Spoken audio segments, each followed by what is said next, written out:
Everyone. My name is Flo Cofer. I am, as Dr. Williams said, a Nehemiah Emerging Leaders Program fellow. I just finished the program in June. My background is in epidemiology, so I'm giving you the quick and dirty about who I am. So my background is in epidemiology. I went to Spelman College for undergrad, which is a historically black college for women in Atlanta, and then I went to the University of Michigan for my master's in public health and my PhD in epidemiology. I now work for the California Department of Public Health. I am the director of preconception health, which is the idea that your health prior to pregnancy affects your pregnancies, and so we need to do a good job of a women's health initiative to improve that. So a lot of what you talked about today is very familiar for me because we do a lot of work with health equity. We do a lot of work thinking about health disparities and thinking about the context in which women live and the role that plays in their health outcomes for both them as well as their children and their families. So I actually sit on two boards, and I thought that it was really good to sit in and kind of do a refresher course on sort of sociology 101 because it's been a while since I've taken a class, and so some of the theories were there somewhere deep in the brain, and so I was mouthing answers to you all from the side, so sorry for cheating. And the reason that I say that is because the two boards that I sit on are very different and yet very similar. So one is the Girl Scouts of Heart of Central California, which actually has its headquarters right up on Elvis, so right over by Sac State. And so I sit on the board there, and I'm sure many of you are familiar with Girl Scouts. Many of you are only familiar with them because you think that they sell cookies and they're cute and they wear those little green uniforms. But actually, the thing about Girl Scouts is that it's actually one of the premier leadership development organizations for young girls. But in the interest of, sort of your classroom topics, one of the major challenges, especially in California, is that Girl Scouts has also become an organization that is dominated by middle and upper class white people, which does not represent the population of California. And so we don't want the organization to begin to only be one that can be accessed by people of privilege. Ways that can happen is by having fees that are too high, scheduling at times that are not convenient for families, and other things like that. So as board members, our job is to think about how we can make sure Girl Scouts is accessible to many people. I was part of a Girl Scout troop. I grew up in Pittsburgh, Pennsylvania, go Steelers. And I was part of a Girl Scout troop there from the time I was in fourth grade until I graduated from high school. I called myself the Girl Scout pusher because I would hustle Girl Scout cookies out of the trunk of my car in high school, and that was how I paid to be able to go on trips to camp through Yellowstone National Park, to go to Arcabana in Mexico, which is one of the world's centers. And so I'm deeply committed to Girl Scouts. I have the Gold Award, which is the equivalent of the Eagle Scout. It's the highest award in Girl Scouting.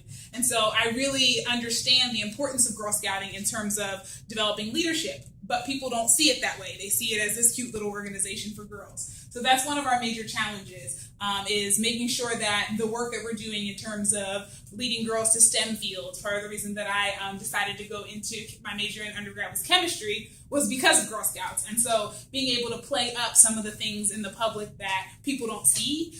One of the most challenging things to me is that the organization did some focus groups and sat down parents and said, you're parents of young girls. Would you want your daughters to be part of an organization that, empowers women? And they said, absolutely. Would you want your daughters to be part of a leadership program that focuses on science, technology, engineering, and math? And they said, sure. Would you want your daughters to learn about, executive leadership skills and how to do sales and have opportunities to travel? Absolutely. And then we said, well, what do you think about Girl Scouts? I don't want my daughter to sell cookies, and make bracelets. That seems silly. And so there was a real disconnect in how people see the organization versus what the organization is actually doing and what it is. So that's one of the organizations I work with. The other one, which is going to be really fascinating because I know you focused a lot on the U.S. context for your understanding of race and diversity this semester, but the other organization I work with is actually centered in South Africa, and it is called TRG International. It's an organization that focuses on youth development work in the informal settlements outside of Durban, South Africa. Durban is the third largest city in South Africa, followed by Johannesburg, which is the biggest city, and then Cape Town, which you've probably heard about because Nelson Mandela was imprisoned right off the coast of Cape Town and Robben Island. For those of you not familiar with the apartheid, it was a system of segregation in South Africa that started right around the time of the Anglo-Boer War in the late 1800s. And then basically the English and the Dutch colonized South Africa. And they fought constantly about who was going to run South Africa. Never mind the fact that 90% of the population were South Africans from many different Bantu groups, but they were fighting over who's going to run South Africa. And eventually they realized, hey, we don't have to fight about it. We can just do it together, since we're only about 3% of the population, and we can oppress everybody else and take over and work together instead of fighting each other while everybody else just laughs at us. So that's what they did. And so for throughout most of the 20th century, there was a strong system of segregation. If you were a Black South African, you had to carry a passbook with you to go anywhere. One of the most famous pictures of Nelson Mandela is him burning his passbook.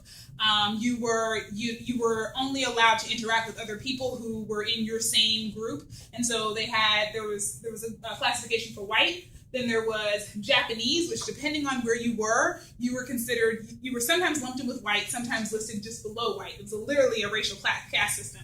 Then there were the Chinese, then there were the Indians, then there were the colored, and then there were the Black South Africans. The colored is maybe a very confusing term for you. It's not actually the way that an antiquated term for Black, the way we used it in the United States. It was actually mixed people who were Cape Malay. There was people who came from the Malaysian region, as well as people who were mixed with, they maybe had a Black parent and an Afrikaner parent, which is, the Dutch, or maybe a Boer parent, or somebody who was of mixed race. They mostly spoke Afrikaans and not a Bantu language, and they were a separate group there. And so that was sort of the racial caste system. So there's a lot of course, struggle to be able to overcome the apartheid system. Eventually, the United States got on board. There were international sanctions for South Africa, not doing trade, not participating with them. And so eventually, because of the economics, the apartheid system was lifted officially in between 90 and 94, when Nelson Mandela was released from prison, and then they do their first democratic elections, where Nelson Mandela is elected their first president. And so in the aftermath of that, now we're talking about, all of you were probably born at this point, we're talking about 1994. And so when we think about the civil rights movement, many of us, I'm the oldest millennial that exists because I was born in 1982, and I believe since I graduated from high school in the year 2000, we're like the very first millennials. And so as the oldest millennials, most of us think about the civil rights movement as Eyes on the Prize, which I know you watched, and something from the past. But thinking about South Africa, I remember watching on TV when I was 8, when Nelson was released from prison. I remember watching their first elections in 1994, because we had just had ours in 92, and that was the first time I paid attention to the presidential elections. And so it was really frightening to think about the fact that there's a country that is 20 years from people basically having to walk around with passbooks and not being able to, and it being illegal for them to interact with one another. And so in about 10 years ago or so, there was a group of Magic Johnson Fellows that traveled to South Africa because one of the program coordinators was working there on a short-term project, and started working with some of the schools and realized, we can't just leave and go back home. Like, there's a real rich opportunity here to partner. And there's also some ways to be able to think about social change and not reinforcing this dominant group outside group, while also being good partners. And so there was a lot of sociology that went into thinking about the construction of the organization. So it's a dual registered nonprofit in both South Africa and the United States. And the purpose for that was to be able to do a really rich partnership.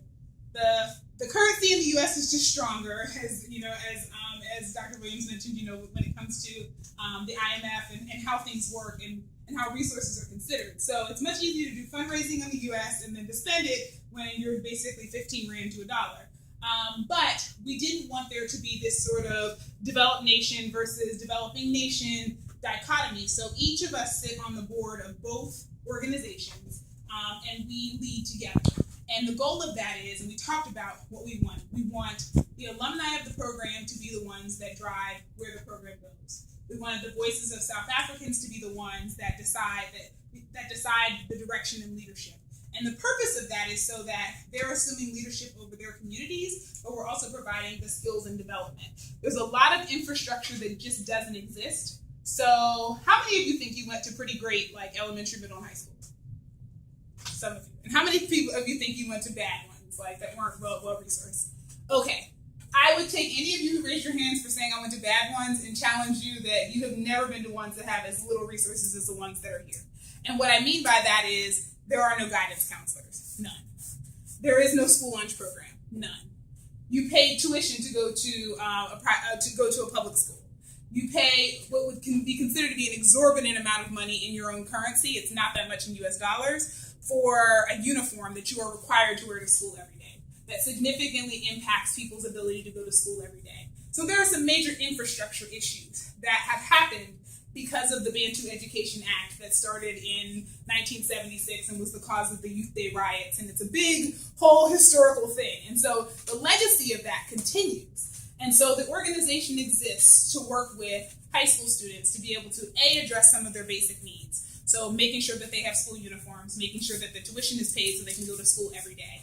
But the secondary factor is to think about how do we stop this cycle? So if we give you a uniform, you do that and that's great. What happens next? How do you, with no guidance counselors, how do you know about how to apply to university? How do you know about ways to get, they call them bursaries, but they're scholarships to be able to go?